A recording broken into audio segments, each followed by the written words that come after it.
Olá pessoal do segundo ano, beleza? Então hoje a gente vai falar aqui sobre Sócrates, cumprindo aquele velho desafio de tentar condensar e resumir o conteúdo de um semestre, né, que a gente aprende na faculdade, praticamente em uma aula de poucos minutos, de 20, 25 minutos. Né? É o que eu vou tentar fazer aqui, falando sobre o Platão. A gente já falou sobre Sócrates, né? E esse vídeo eu vou gravar para falar sobre Platão, que foi aí aluno do Sócrates, certo?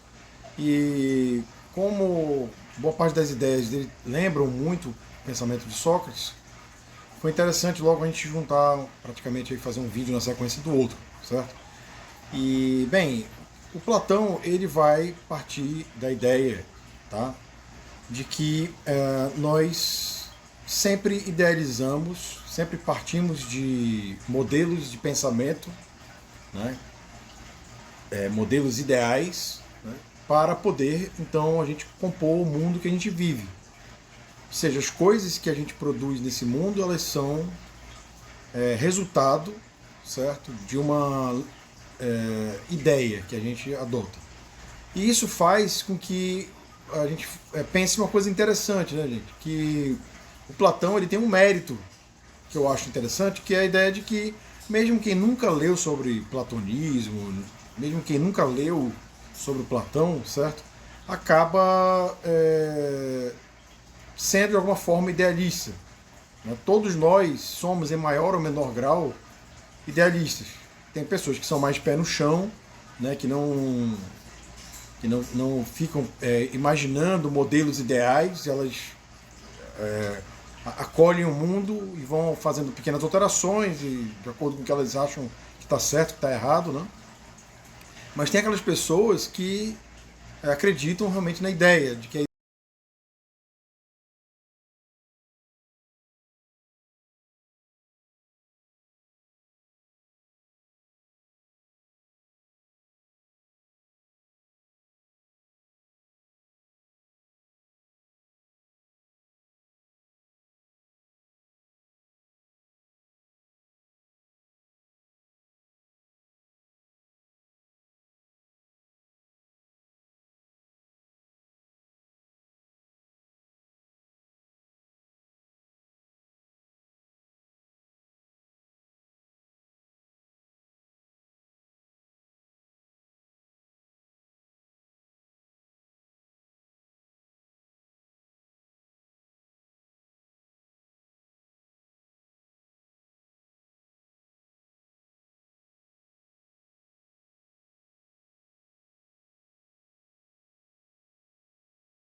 o mundo material, que é o mundo, a realidade, né? A realidade que a gente vive, que ela é material e é imperfeita, certo? É esse mundo aqui que nós estamos agora, né? E o Platão então ele vai dizer que para eu melhorar esse mundo, eu preciso então ter boas referências, eu preciso acessar esse mundo ideal, que onde estão as verdadeiras referências, é como se fosse um grande banco de dados de informações verdadeiras. Então eu preciso acessar através do meu pensamento, é a minha via de conexão, é o pensamento. Eu preciso acessar esse banco de dados para poder então transformar o mundo material para melhor. Então, o Platão não é um filósofo que, como muita gente diz, desiste do mundo, certo? Ele tem críticas ao mundo, mas ele entende que é preciso ser feito algo nesse mundo, né? Então, muitas pessoas eu já vi falar que o Platão simplesmente considera o mundo imperfeito e logo não há muito o que se fazer, porque o verdadeiro mundo, a verdadeira verdade, né? A redundância aí, a verdadeira verdade estaria. Porque a verdade, né, ela existe, ela é real. Então, ela está num lugar fora daqui, certo? E aí, esse lugar só se acessa pelo pensamento. Eu vou explicar agora para vocês de onde é que veio um pouco de onde se originou esse pensamento do Platão a respeito desse mundo dividido em dois, né? Bem, a gente precisa entender o seguinte, que o Platão, ele adota uma ideia de vida que não é essa ideia que a gente está acostumado. A ideia que nós estamos acostumados, ela é linear, ou seja, o cidadão nasce, ele vive e ele morre. Existe um espaço de tempo. Antes não existiria nada, a não ser os pais, os parentes, né, anteriores, e depois vai existir memória e eventuais parentes também, né, filhos e tal, coisa assim. Mas nesse espaço de tempo, você tem uma linha. Nasceu, morreu. Isso é assim com a gente. Platão, ele pega uma influência dos orientais que trabalha com a concepção de ciclo. Ou seja, a vida não é linear, ela é cíclica. Certo? O que isso quer dizer? Que quando a gente nasce, né, a gente permanece vivo um tempo, e quando a gente morre, isso não representa necessariamente o fim da nossa existência. Ou seja, quando a gente morre, a nossa existência permanece, mas não na forma de antes. Os orientais vão falar em reencarnação, né? E aí todos os animais, insetos, eles entram nisso aí, você pode reencarnar como uma formiga. Eu tinha um amigo que era budista que, quando a gente andava assim na rua e tal, ele tinha medo que se pisasse nas formigas e tal, enfim. Sem deboche aqui, porque é uma forma de compreensão do mundo dele lá, o Platão pegou um pouco isso, mas ele não considera essa questão dos animais. Ele vai considerar nós humanos mesmo. Então, enquanto a gente está vivo, a gente está no mundo material, nesse mundo aqui.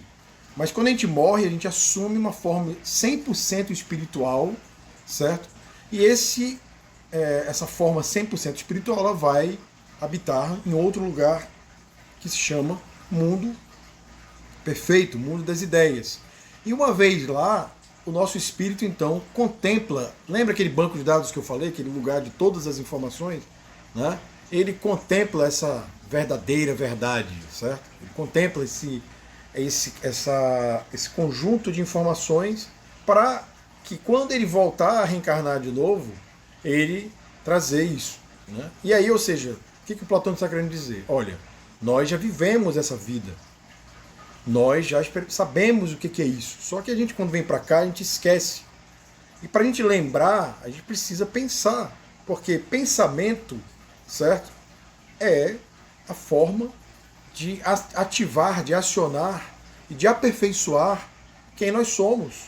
Alma e eu, né? Aí lembra um pouco de Sócrates, são a mesma coisa. A alma não é fantasma, né, assombração, nada disso. A alma é o eu, é o espírito, certo?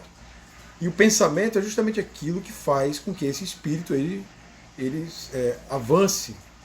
Logo, então, é possível dizer que Platão estabelece, tá, apesar de não estar dessa forma que eu vou explicar para vocês, mas a gente pode interpretar isso, uma escala de perfeição entre 0 a 100%, certo? Ou seja, toda vez que eu penso inicialmente algo próximo de 0%. Mas esse pensamento ele pode evoluir na direção da perfeição. Tá? E aí, ou seja, na direção do 100%. Eu não vou alcançar o 100%, porque o 100%, voltando ao mundo, né, ao mundo perfeito e ao mundo imperfeito, o 100% ele só existe no mundo perfeito. Aqui, o máximo que nós conseguimos seria o quê? 99%, entendeu? Mas é melhor lutar para conseguir os 99%, ou algo próximo dos 99%, ou ir na direção do que permanecer no zero. Tá? Se eventualmente a gente opta, certo, em permanecer no zero, ou próximo de 0%, então isso é uma escolha que vai ter resultados na própria vida também. Tá? Ao passo de que se buscarmos a perfeição, também vamos ter uma melhoria. Né? Não é uma coisa para nada, certo? Não é uma coisa tipo incerta. Vai haver impactos reais na vida. E não só na vida do indivíduo, mas na vida da comunidade, digamos assim. Né? O que o Platão propõe, então, é uma espécie de trajetória individual. O Sócrates já havia pensado nisso, e o Platão, ele, apesar de ele pensar depois politicamente, a gente vai falar aqui também, né, mas o Platão ele pensa individualmente, no sentido de que essa trajetória de busca pela perfeição é uma trajetória individual. Certo? E aí a gente faz a seguinte pergunta: existiria diferença entre alguém no nível 0 ou 1% e alguém no nível 9%? Ou, desculpa, 99,9%? Se a gente disser que não há diferença, então nós iríamos nivelar, certo? O Fernandinho Beiramar, o Marcola, que são traficantes, né? Ou pelo menos estão presos pelo tráfico, a figuras de Michelangelo, de Leonardo da Vinci, entendeu? Né? De Einstein, Isaac Newton. Certo? Então nós teríamos aí um relativismo, porque tanto faz. Né? Se não existe essa escala de perfeição, de busca de melhoria, então tanto faz. Você viraria. Bastaria você ser famoso. Certo? E não é isso que o Platão define. Certo? Define que nós realmente devemos buscar esse conhecimento justamente para poder impactar a nossa vida. Como eu tenho dito em algumas salas de aula, né? É preciso a gente entender que, por exemplo, quando a gente faz toma um atalho no trânsito, ou quando a gente cola numa prova, né, para agilizar logo ali, para a gente chegar mais rápido e tal, às vezes, se é uma coisa pequena, digamos assim, né, a gente pode entender que não vai causar grandes mudanças, né, não vai causar grandes rebuliços aí na realidade, e a gente vai lá e faz, certo?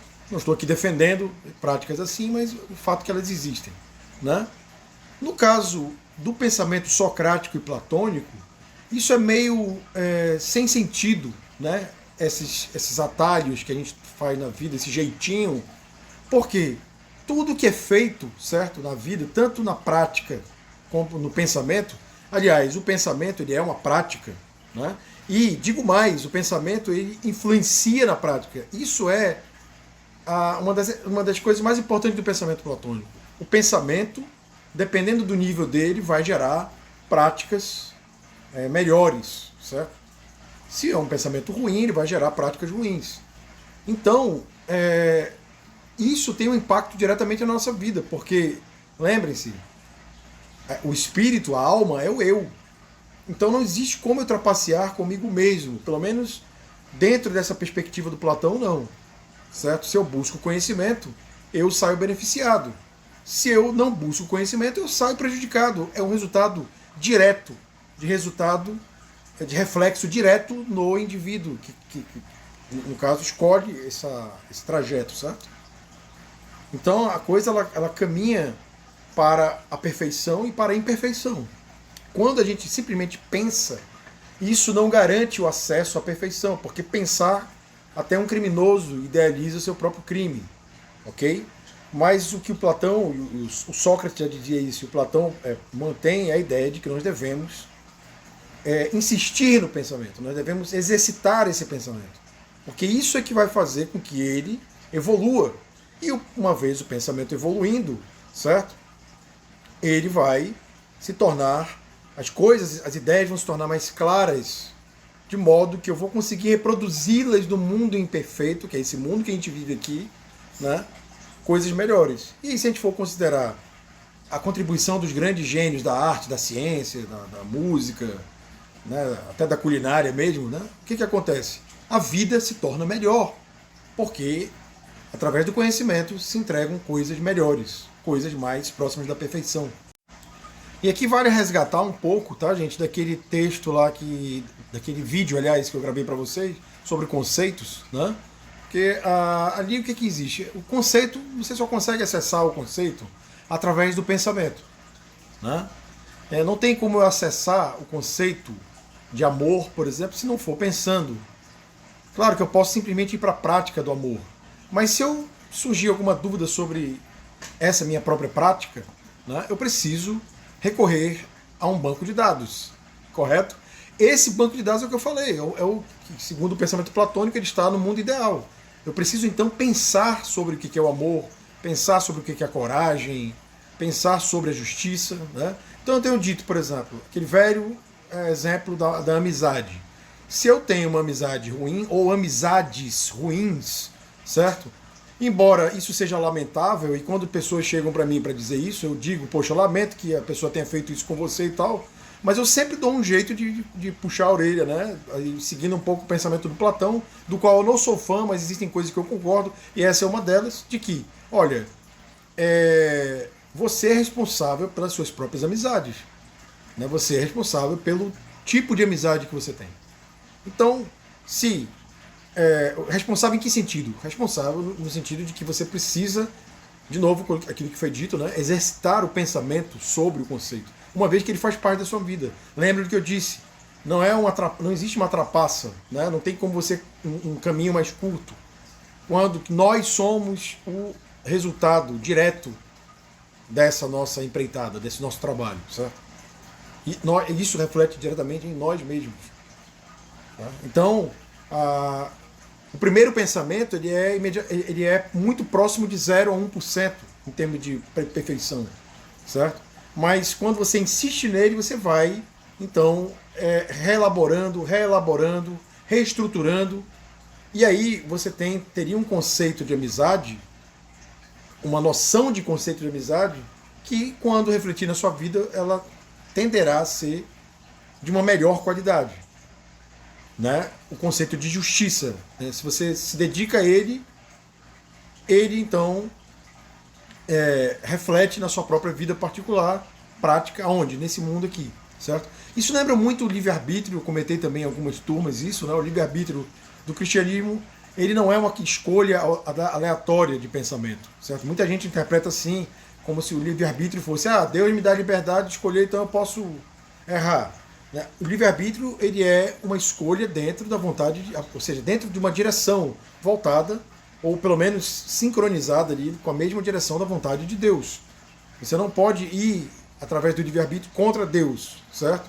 No pensamento aqui que nós estamos discutindo, no idealismo, certo, platônico, né, o pensamento ele tem que caminhar na direção da verdade.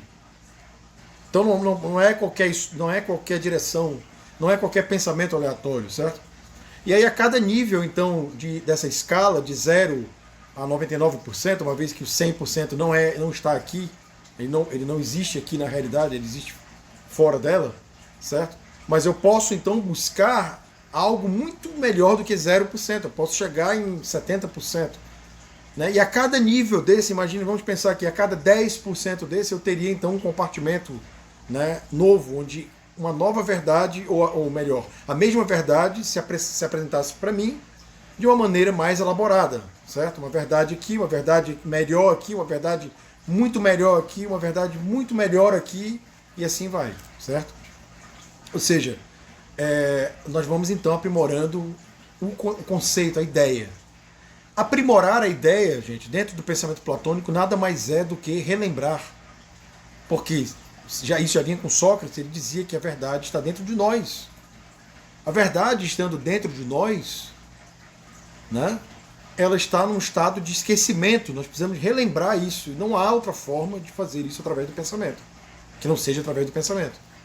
Então, esse banco de dados de verdade ele é acessado pelo pensamento, pela nossa capacidade de pensar, né, e trabalhar com essas ideias. Isso vai ter um desdobramento político. Nós vamos falar a partir de agora, certo, de elementos que estão na obra República de Platão. Platão ele idealizou, né, um mundo, uma política perfeita também, a partir dessa obra, certo? Bem, nesta obra A República, o Platão ele fala sobre uma sociedade perfeita, né? E essa sociedade perfeita ela está baseada na filosofia de Platão, nessa filosofia que nós acabamos de falar. Ou seja, a sociedade ela é material, a sociedade da política, né, ela se dá dentro de um mundo, vamos chamar aqui de cidade, polis, né, que é material, ok? Mas as referências para melhorar essa cidade elas têm que ser ideais, elas têm que ser através da ideia. Então, de cara, a gente já começa a entender que para um governante poder governar, ele precisa estar, né, adequado a essa busca de melhores ideias, a essa busca de melhoria das ideias. Ele tem que estar, em outras palavras, certo? Acostumado a lidar com o pensamento. Uma vez que, como a pergunta que surge, como que alguém vai governar uma cidade se essa pessoa não possui conhecimento? Né? Hoje a gente vê governantes ignorantes governando, certo? Dentro do pensamento de Platão, isso seria impossível. Por quê? Platão estabelece uma hierarquia entre sábios, em primeiro lugar, militares, em segundo lugar, e artesãos que faziam trabalho braçal, em terceiro lugar. Ok? Ou seja, a sociedade ela estaria estratificada nessas três categorias, sendo que aqueles que possuem a habilidade intelectual, certo? Eles governariam, os militares defenderiam e os braçais, artesãos, produziriam manualmente as coisas necessárias para a sociedade, para o que aquela cidade ali demandasse, certo? Bem, isso aí era feito como? Né? Era através do olho, assim, olhar, não, você tem cara de trabalhador braçal, você tem cara de militar, não, você tem cara de que é sábio e tal, né? Então você vai governar. Não, não era feito assim, certo? Havia um critério, até de certa forma interessante, né? Que é a base da educação pública hoje, né? Muita gente pergunta, professor, mas essa ideia da república, ela chegou a se concretizar? Não ipsi literis, não na sua totalidade, mas muitas coisas que estão na obra do Platão, da República, elas acabaram aparecendo, elas permanecem hoje no mundo, né? Então a ideia de escola pública, ela foi pensada inicialmente por Platão, onde haveria uma escola que abrigaria todos nessa escola, todos, os filhos de rico, filhos de pobre, né, os filhos de militares, né, os filhos de sábios, ok? E aí todos iriam ter acesso ao mesmo tipo de conhecimento, todos teriam acesso aos mesmos professores, todos estudariam da mesma forma. Só que ao longo de 25 anos, que paradoxalmente, né, coincide com o tempo que nós temos também, porque de um modo geral a gente sai em torno de 22, 23, 24, 25 anos da faculdade, né? Então ao longo de 25 anos de formação haveriam então provas, tipo o Enem, digamos assim, né? Ao longo de tipo, entre 4 e 5 anos, certo? Onde as pessoas então fariam exames, e nesses exames ficaria estabelecido quem se destacou mais em determinada área, quem se destacou mais em determinada outra área, e assim os agentes, né, que participariam desse processo, eles iriam então sendo separados. Ao longo de 25 anos já estaria muito claro quem seria aqueles que seriam aptos para o governo, e aqueles que seriam aptos para a militaria, e aqueles que seriam aptos para o trabalho braçal, certo? Sendo que os governantes seriam aqueles que teriam obtido destaque ao longo de todos esses 25 anos e frente aos demais. Então, esse que se destacou, ele tem o direito de governar, e não só o direito, ele tem o dever de governar. Porque o governo não poderia ser entregue na mão de incompetentes, né? de ignorantes, certo? Como a gente vê hoje, né? Não só no caso presente, mas também, né, as situações de outros presidentes da República que nós tivemos aí que também não tinham formação para serem formação em política, né? Mas pode ser a experiência de vida. Não pode se utilizar a experiência de vida como referência, porque a experiência de vida ela é relativa, certo? Se fosse por isso, o Platão iria defender que Sócrates fosse o governante, porque Sócrates tinha muita experiência de vida. Mas o Platão já entendia que não basta a experiência de vida, ok? É preciso que haja uma familiaridade com o pensamento, né? Um costume, um bom costume de desenvolver o pensamento intelectual. Então, aquele que se destacava era chamado de rei filósofo. Esse nome rei, ou seja, aquele que comanda, mas filósofo, um rei sábio. Porque um rei desprovido de sabedoria é um tirano. É aquele que apenas isoladamente possui o poder, mas não possui, né, o conhecimento. Então ele não entende quais são os parâmetros que são bons, nem os parâmetros que são ruins para o governo daquela cidade.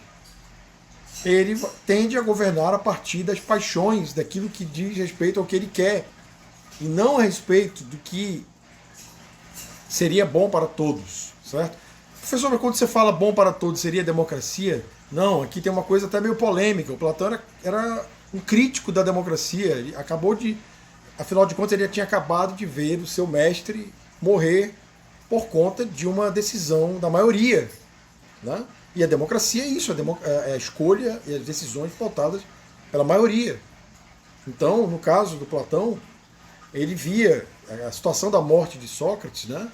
Da condenação à morte de Sócrates, muita semelhança com a condenação ali de Jesus Cristo e outros casos aí da história, onde uma multidão, né, ali enlouquecida pede para que seja cumprido e tal. Então o Platão entendia que essa energia que demanda da população, ela é problemática porque ela vem carregada de ignorância, de paixões, né, de desejos, e não vem carregada daquilo que mais interessa, que é do pensamento racional. Ela não é ponderada, certo? Ela não é, assim, tranquila e calma, não, nós queremos isso, certo? Então ele defendia que tinha que ser a monarquia, né?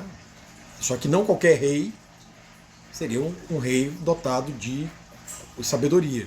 Ou seja, aquela pessoa que se destacou, ou aquelas pessoas que se destacaram ao longo, porque ele defendia também a aristocracia, né? Não no sentido de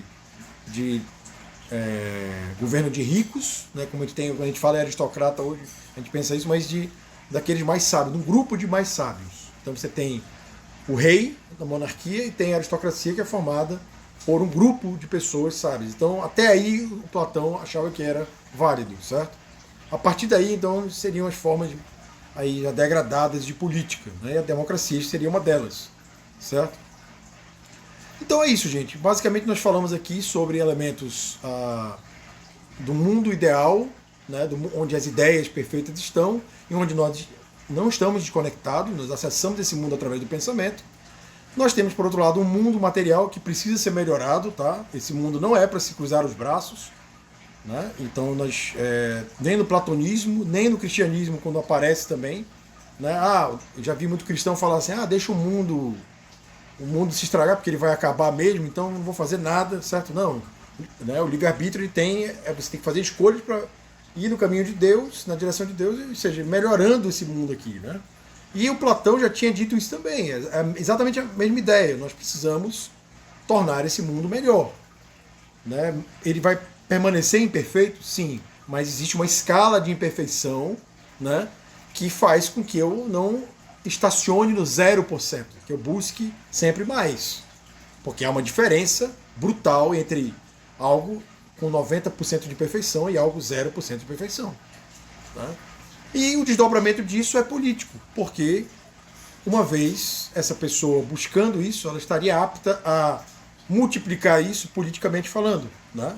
Porque é uma coisa que é clara no pensamento de Platão, tá, gente? E isso aí gera polêmica também. Né? Sempre vai haver pessoas que vão se destacar mais do que as outras. Não haverá nunca um Estado... porque sempre existem pessoas que se envolvem mais com o pensamento do que outras, certo? Então, obviamente, vai ter pessoas que vão se destacar mais do que outras, e essas pessoas têm o direito e o dever de governar. E é isso aí.